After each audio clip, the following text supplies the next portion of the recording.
Amal ajoli kaneno yub milokange mocho inye Wan Luo television.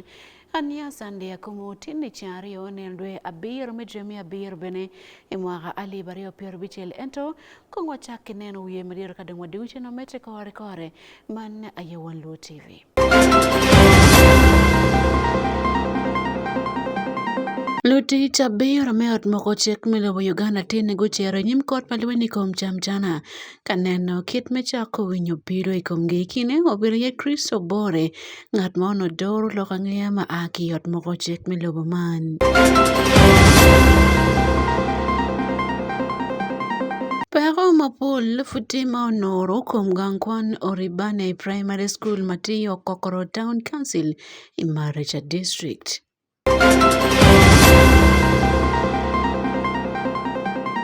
To use. He likes that it's big and lasts long.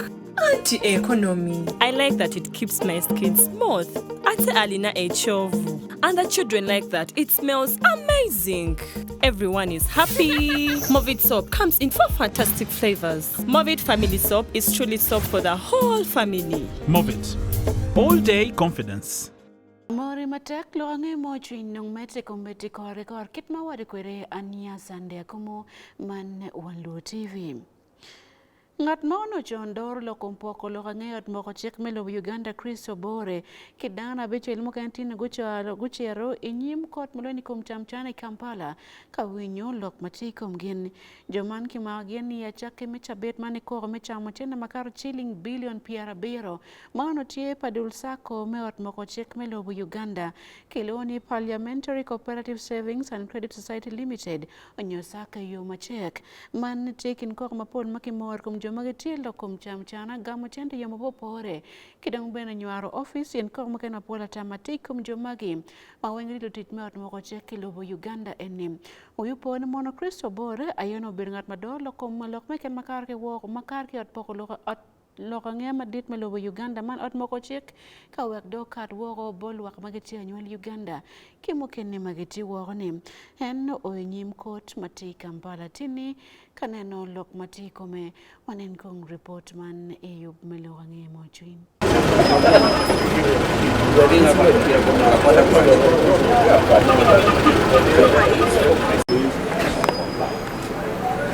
Luti chabiro meot moko chek me Uganda kichwalo gen me doko chen ni gang buch pagamente matilu zira ni yo enendwe piare we abiro medremi abiro magaman kadok kawinyo kwano ko matikom gen malupe kwa low shilling makaro billion piara biro. If you look at the charge sheets from count number 1 to 8, those are cases that are triable by the Magistrates Court. Then the last count 9, is the only one that is triable by the High Court. So there are accused persons who are on count 9 but not, and then there are those who are not there. So that's why counsel for A5 and 6 was praying with court to allow amendment, in which case A5 and A6 would be removed from the indictment we have, and then they would be tried separately by the Magistrates Court. But they happen to be in the same file? Yes. So, but the court has said that's a matter that will be handled by the High Court. But of course also the High Court has jurisdiction to try all matters. Seems like you expected to meet up today. It has met up. Is it right to say that DPP is laying the charges? Well, in my own opinion, the case with which the accused persons are charged are very grave. So one would have expected that before they were brought to court, the inquiries were concluded. So once the inquiries were concluded, the committal papers should also now follow. It's unfortunate that we have appeared last time and we were told state was going to work on committal papers, but today it was not ready. That's why we were asking court not to allow adjournment on that basis. What the government is doing, fight against corruption, is the way to go. Uganda is rotten.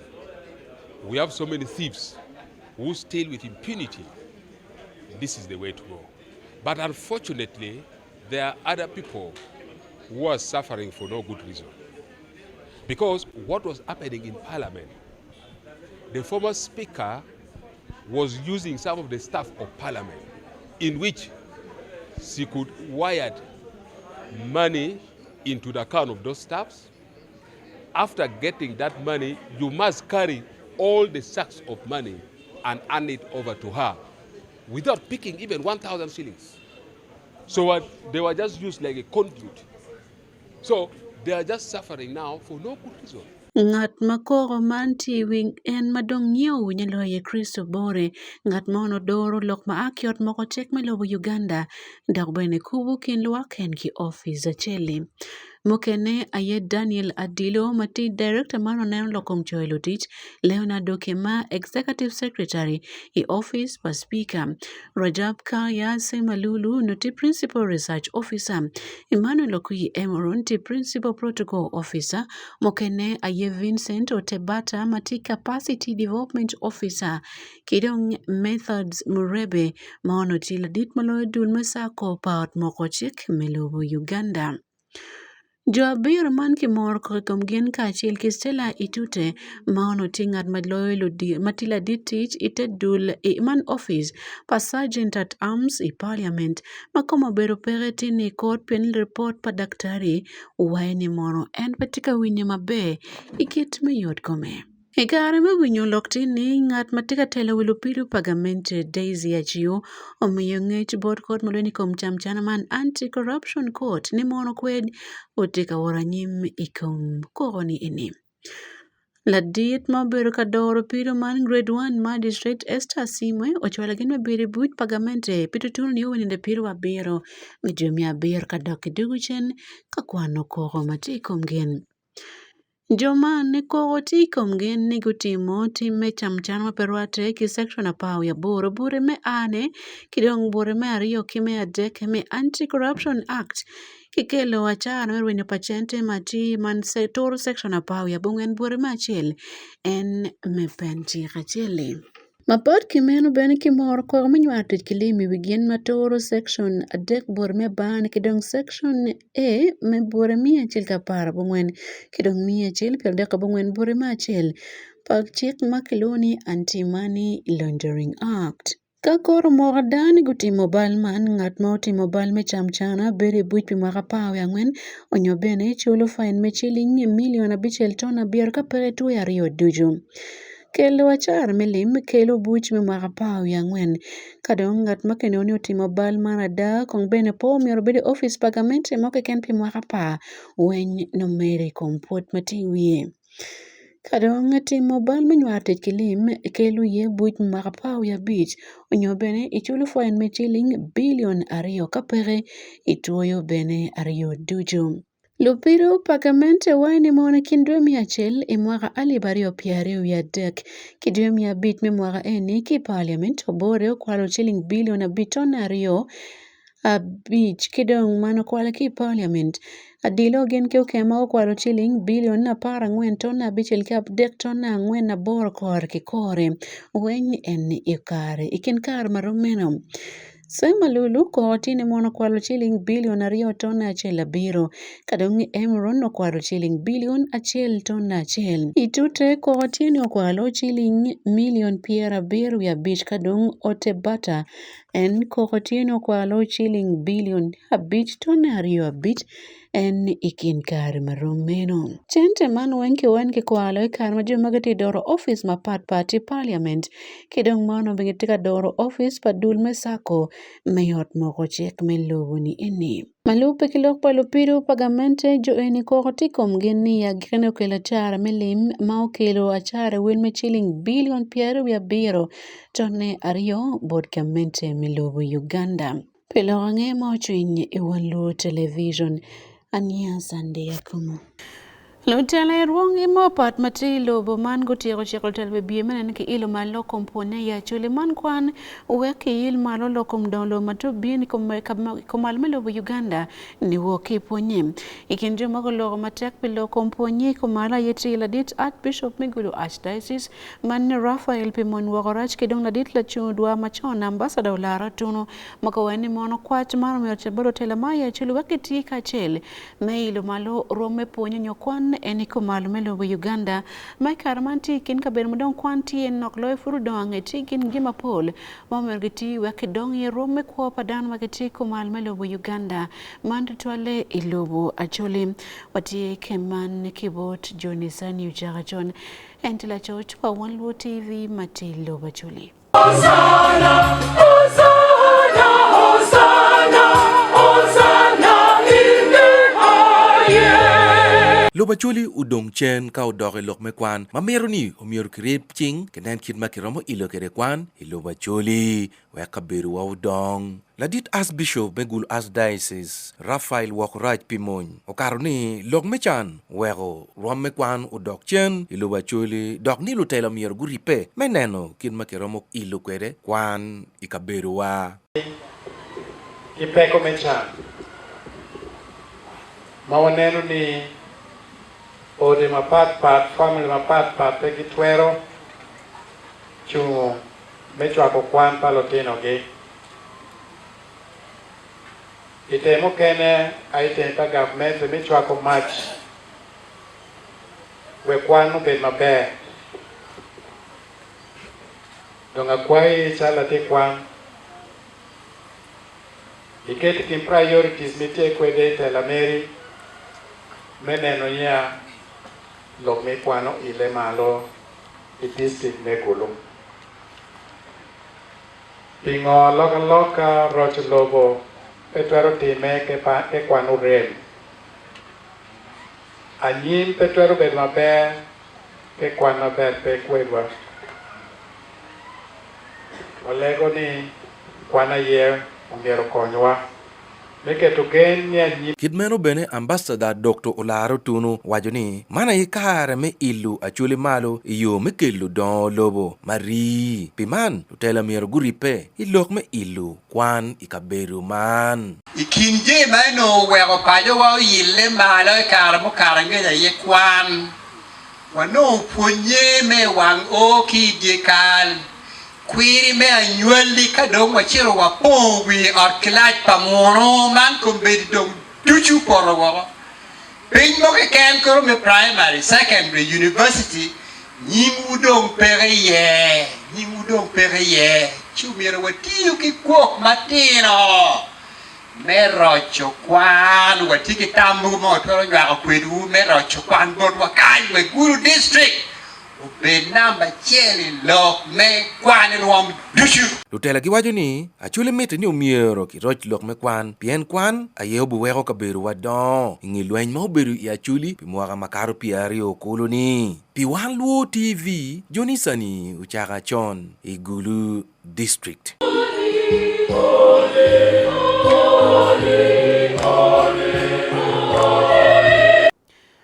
Gang kwan marome malo igulu man Gulu University utero gamulo tino kwan magoti umben mabe ki kwan man rome class abichel me senior uweko chak ber ki gume kwan nono te yu pagamente matilo ko kwan pelotina nyira managuti mo pen mabe Janet Aboyo okwano biology chemistry kido agriculture man BCA ki pen pa class abichel mwa mokati enoti umpen mabe ono makti ya pau ya rio uagamena kwan dong menono igulu University manti jema pod magati me ilo malo lokom me kwan protein nyira me kwan science ikin kwan maken mapikitego e university en mati gurunim onen lokeni kibot Ismail Jacob Jones Janet Aboyo mautimo biology chemistry ke agriculture BCA ipenj klacha bichele mwa maokati ena yo timo penj mabem ki marchi pawarium nge timo penj mabek ki gamo en me kwano tich daktar me nono gang kwan Gulu University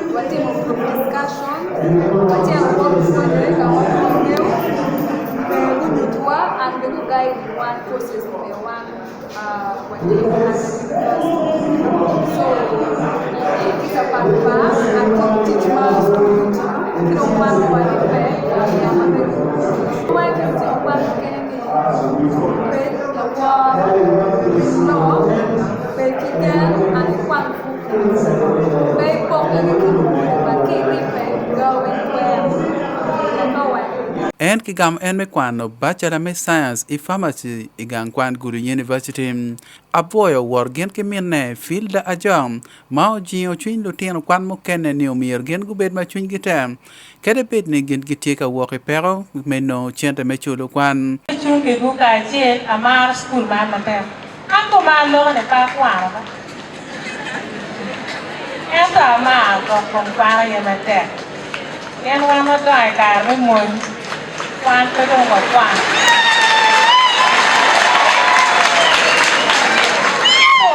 apo do ba ni an ka mo bo la tin ko be la fon ki nge to lo ko ne ko ne ki lo ba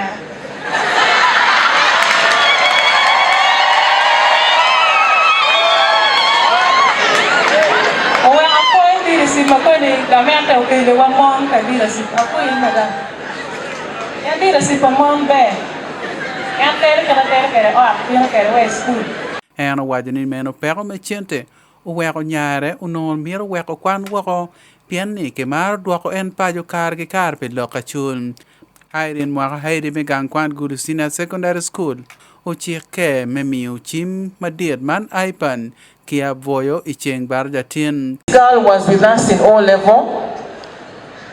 She was among our top 10 students in UCE examinations, I believe in 2024. Was it 2024, Janet? When you sat test for? 2024.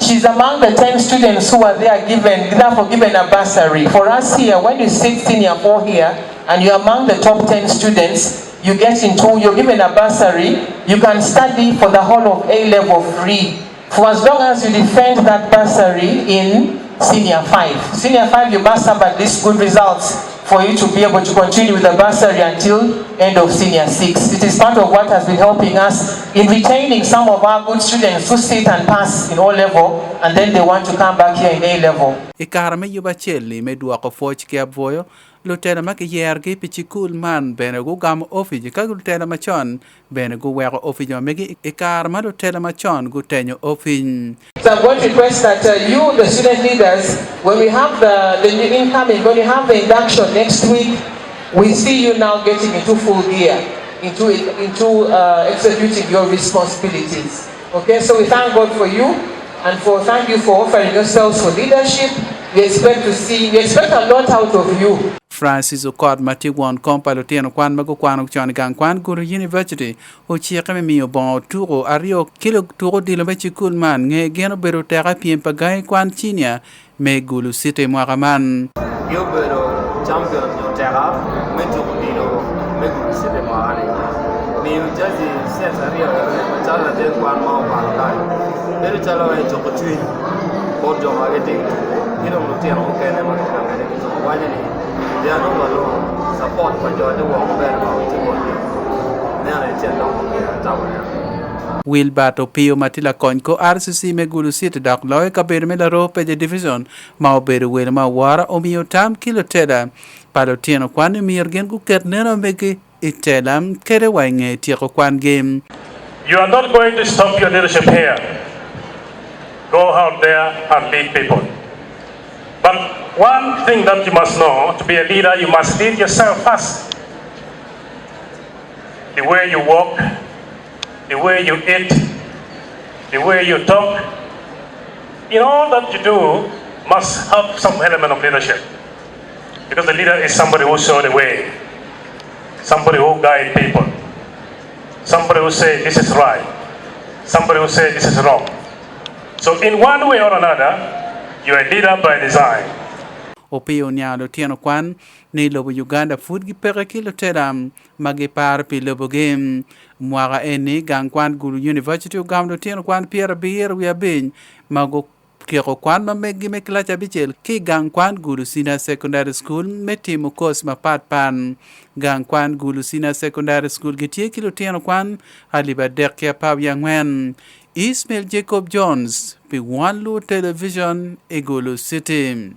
Imiyo tam kicho kia wo metie loko mon gi kedong lutina nyer ka meneno ruok wek bene kuogo bet mayot man kar meneno kwe pa lutina nyira lo dioro magichiki neno loko myo matul me konya nyira pe kuo mamegi wekache giti ruok bet ka bene mono kote ko beti gankwan goe ne mono chwak mit mapol ke bor lutina anyira lo wod kia wo be kedong achonyo we kedong neri weko kony gwoko ko pa nyira matino magiti gankwan ni kar enim Dr. Miriam Mapio mati Dr. Palotino wane monga tepe kwa lutina nyira kare moka ni kino pera mchelo yedo kidong jimo ken mapola ta baramo balo ko onyo kwan mene gek wa ko yodo twale en bedo wa duki me ko mano bedo ta kama ne roko nyondwe Palotino nyira magiti ko malo melobo Uganda eni David Magere Kelimatut man yub melo rangi mawchwin Luo man kono bino chochoki malupe ki peko malodiro magi wajo ni pol mon ki anyira gi wok ki ye kar meneno kwe mamegi ma ikin ga ye peko meno jemi mole nyo pads ki jemi gwoko le machalo chabun bon loka kin mukene peko me peke pakabedo me loko bon tutwale peloteno kwan ma nyira igani kwan ma papat peko mogo meno kony me yot kuma chalo miyo tami kin kar mukene ki mukene mapola ta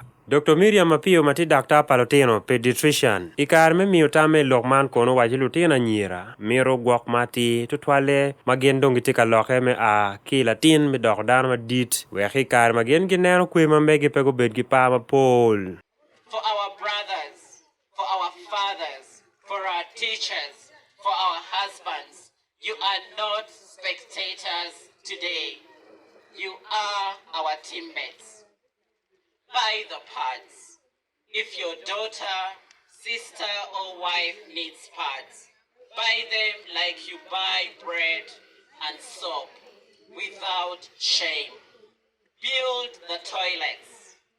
Schools and markets need clean, private, lockable toilets with water and disposable bins. No girl should choose between education and dignity.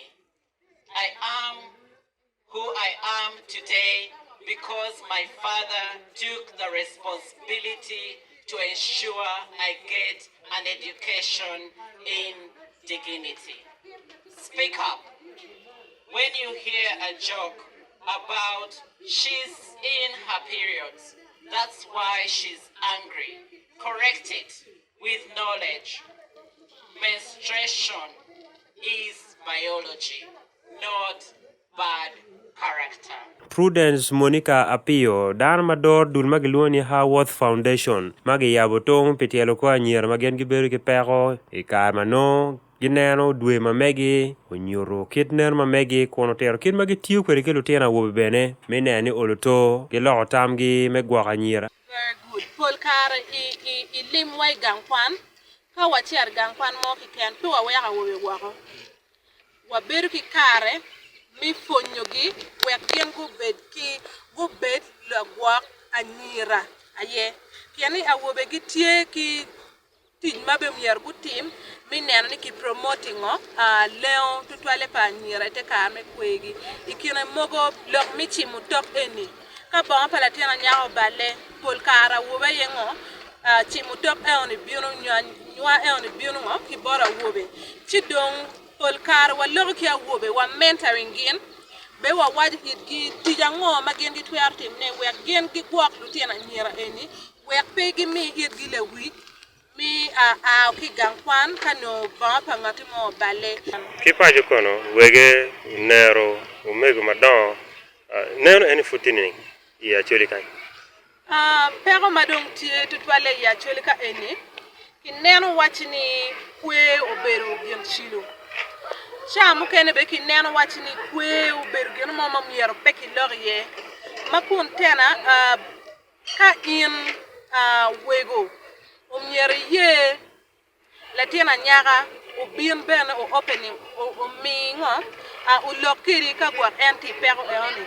Kiani chamu kene no be mego pe mego no tuar be tie gang eoni ento no ker moni madi bene pe kidong bene gina nyang anyira gi kupe wat gi moni gitie be gi ngo ki baba gi mateka dida En bero chiega nyira pino kony ma ake borcho ikin kar ma kumeno pien na duke ne romo beru yaju. gim ma wan wa waji kilo tiana nyia ni pegu tim en dog mi cher ka penyo pads borcho ma diri maja koni eru dog ni mia weka mi e dong o we ngo dog mi yaju chan chigim oni wan to encouraging no tiana nyira mi cher ka penyo pads bolu nyorogi unyo safe spaces mano gen gi twero nong ye pads oni mapedak dubu wachini mia weka mini Eric Otema, mangene kenyingi Orisi, tan matiyo gi dul magilwani guruguru fraternity mati Gulu City kono wajo ni peratek ni anyera mere gi gwoki. The major purpose of this is for the girl child to go back to school. So as a fraternity we thought of, instead of buying 50 cartons of water for you the runners to consume, we rather buy the sanitary pads so that the girl child goes back to school. So as a fraternity we decided to buy 13 boxes or cartons of sanitary pads to hand over to our wall for the girl child to go back to school. Ana lake la tien kwan mesinia igulu kakany kono otero kwai kony magen gi miero ni obet tie kar ki kare i kar manogi tika neno dwe mamegi. Safety and privacy. In many schools and other public areas, take for instance, like, let me say the public toilets that we have there, you're going to get that they're going to be lacking lockables and other clean toilets with water and other disposable bins for the girls to always use during their menstruation. And also, at times in some homes, you're going to get that there are going to be very little spaces for the girls to always wash and dry their menstrual products during their menstruation.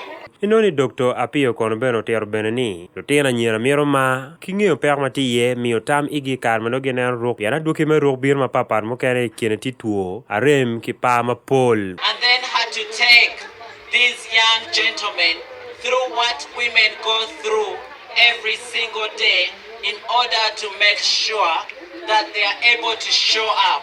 Sometimes even when it is not as easy as it seems to show up. Gen kondongu wai ni kachie chogu katika maleng metielo kwa nyeri kar ma gen gitika neno dwegi weko gen giberi ma igi yom ma karne lutiana nyer ma gitiga kwan gi mete gi kwan ento kagi weko gini yak ma pol gi weko kwan kit ma obedo katime kar mukara ngej loka nge Wan Luo TV David Magere Igulu City. Kia ruwa duang palotino kwan magikwan Yoribani Primary School Matio Kokoro Town Council Imaracha District tika balo kwan gikuyo pelotino kwan mapol pekitiker minango jema miete kar weko beti ot kwan kijemo ken makonyo ko kwan mameki duang pa class nyo odi kwan makono tibena manoko to lotino kwan mapol kwan wo muken kwan tayat mati balo mate kit mebedi gang kwan mati lotino kwan makaro ali bario kimia dek pol gepeki ga ber meken meber ka ben odi kwan muken de gole pek matieni pepore gwelo tieno kwan matima pol en gang kwan Ribani Primary School. La chodma mewa man Robert Adiga olimo gang kwan man en keli report kompara madiyo gang kwan kidong lo komponi kin gang kwan moken matim Maracha District man e West Nile. Nichake medul pelotino kwan machon maka kwan gang kwan mochakere miyo yub micham pelotino kwan alak mapolo chako nene kumwilo tian kwan ento je mapol futi pero ikine odi kwan kidong kabero me kwan pelotino kwan payati mabe.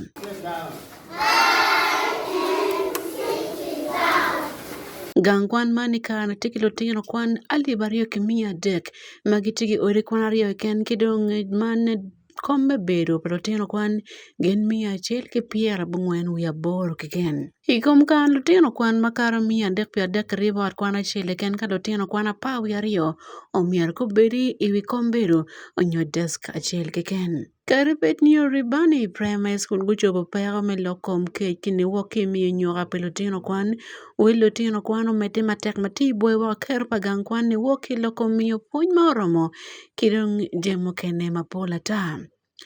Adit maloyo gang kwan Ribani Primary School Simon Iyoti owani mono bago dogi bolo teleme district michopo pero man food pa ya nyar nyige niyo watin gularo itki maoto ayepili lutino kwan magichi Ribani Primary School. They're really congested in the room there.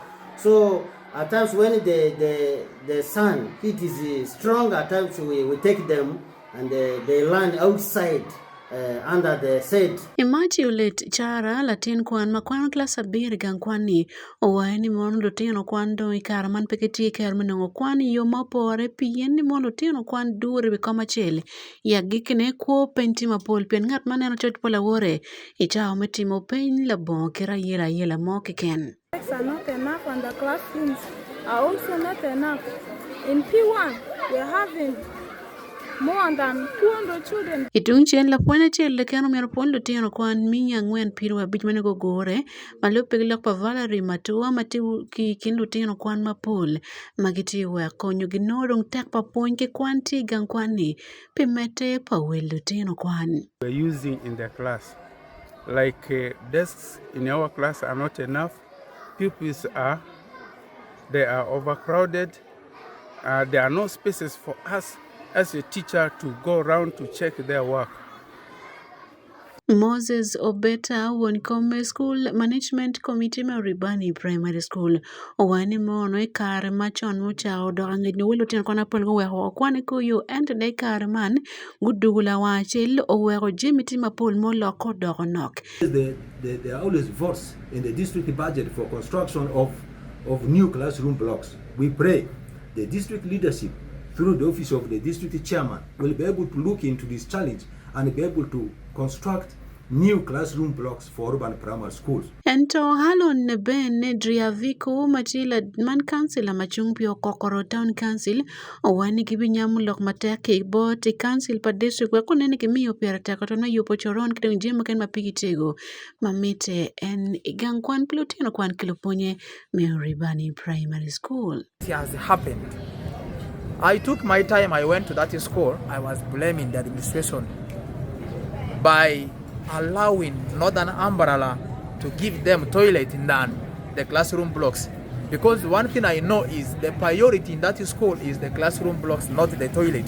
And one thing I know is when the health assistant comes and takes visit the school concerning the health matters, once the toilets are full or if the conditions are not able to be used by the learners, they can easily say that they are going to block or they are going to close the school. Neno kit magang kwan mantikwere nyuni mono jim mapol tie geo puonj mapati kete kan jim ken mapol ata kini tie kom mebedo ding ba ori kwan kidong bene ot kwan mapire tek tigen jim mapigi tego mamete we kwan owor mabe igang kwan moke ken nyaka bed mepuonje kama dano gore ye mapat kikech jim mapol mokene bene put mite.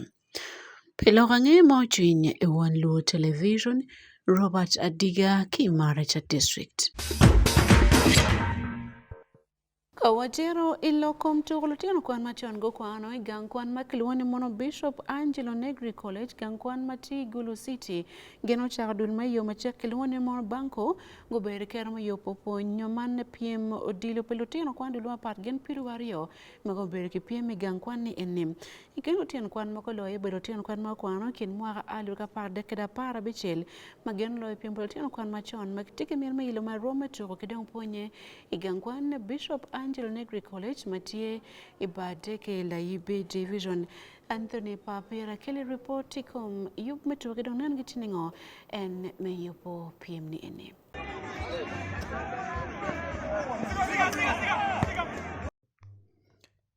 Bishop Angelo Negri College ogor wilutiano kwan mago kwano kunu chon petian me achiel itukudilu muber magwat twal ene di bagang kwan matiku iba Negri College.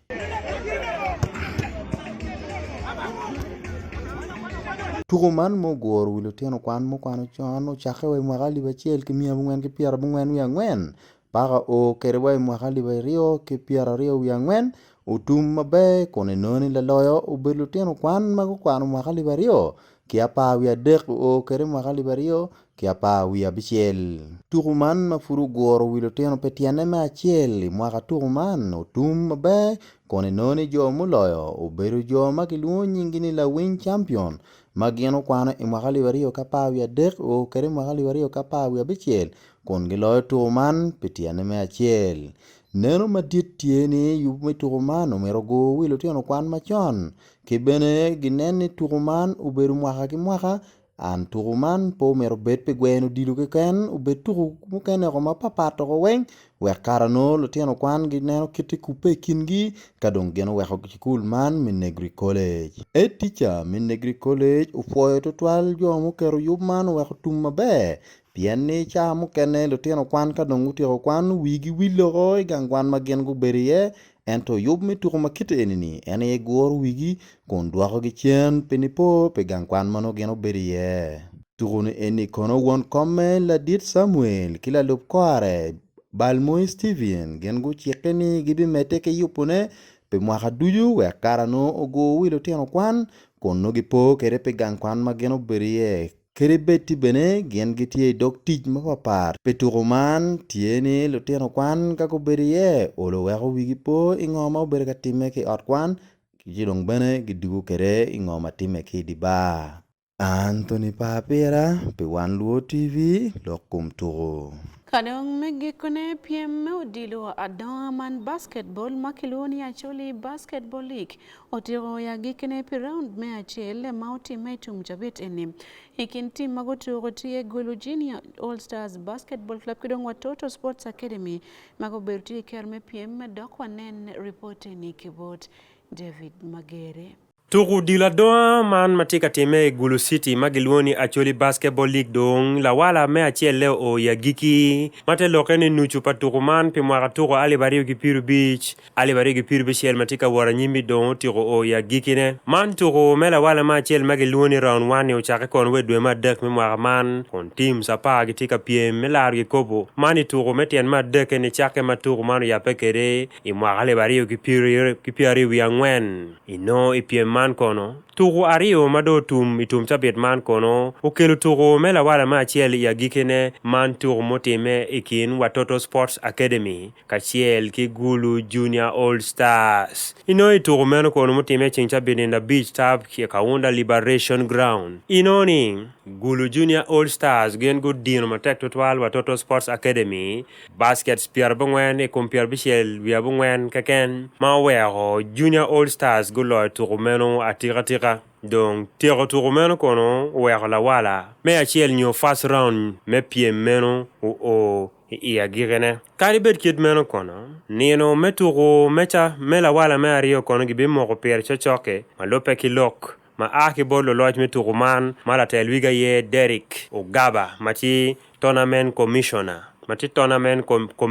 me PM man karibet dong kit matuku manotum kono inoni wi mecha me actually basketball league kono chung kit man inge chabet apa wi abungwen magibedu ka tuku man inamba chiel ti Gulu Elephants Basketball Club nge tuku da abungwen gen gulo tuku aboro gigo gi chiel keken gen gumoro ovo mia cheli pier abungwen wi angwen gitigi point apa wi abiro inamba rio ti Thunder Basketball Club nge tuku abungwen bene gulo aboro telo ka gigo gi tuku ario gumoro baskets mia cheli ka dek gitigi point apa wi abichiel inamba dek ti Gulu Junior All Stars inge go watoto Sports Academy gen gu tuku abungwen gen gu tuku abungwen gulo tuku bichiel telo ka ne ki go gi tuku dek gena edong gumoro baskets maduong loyo ovo mia rio gi pier ngwen wi beach gitigi point apa wi beach inamba ngwen ti Hoop Rockers Basketball Club nge tuku abungwen gen gulo tuku bichiel telo ka gi go gi tuku dek gumoro ovo pia dek gitigi point apa beach bene inamba beach ti Veterans Basketball Club gu tuku abungwen gulo bichiel gi go gi tiana dek gitigi gumoro ovo pia rio gitigi point apa wi beach na bichiel ti watoto Sports Academy nge mar ma ching Gulu Junior All Stars wel tuko mag tuku ti abungwen kuma abungwen gulo angwen telo ka gi go gi tuku beach wel vo magi mori igi ti negative pier ngwen wi bichiel gitigi point apa wi dek inamba bero ti Gulu Senior Secondary School nge tuku marom abungwen gen gulo angwen gi go gi tiana beach gi moro vo mia chiel gi pier wi abori igi gitigi point apa wi dek kana boro ti Gulu University Basketball Club gen bene go tuku abungwen ento gulo ario keken telo ka gi din gi tiana bero kolo wel vo magi mori igi ti negative mia chiel gi pier wi abungwen gitigi point apa wi chiel kadong joma ti kamaraj nyo relegation na abungwen kapa inamba na abungwen ti Panthers Basketball Academy nge tuku marom e kuma abungwen gulo achiel keken gi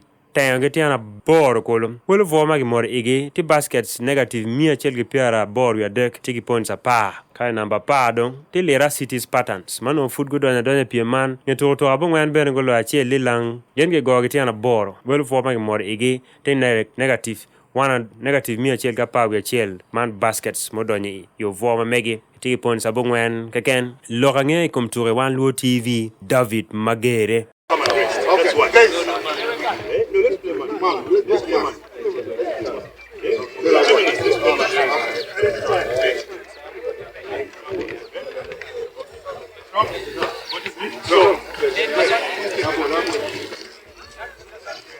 En kilo kumturne wa oya gike pe yup melorange mo chuni chario matin ki Wan Luo TV ania sanda kumwepo wilupo Wan Luo TV social media oti Facebook, X man Twitter machoni YouTube kidong TikTok weng nying ni Wan Luo television lorange eni obenwe pe in diri chawachel modiko inyim yup merupentin otel ni oben mabe mete kineno Wan Luo TV kombiti.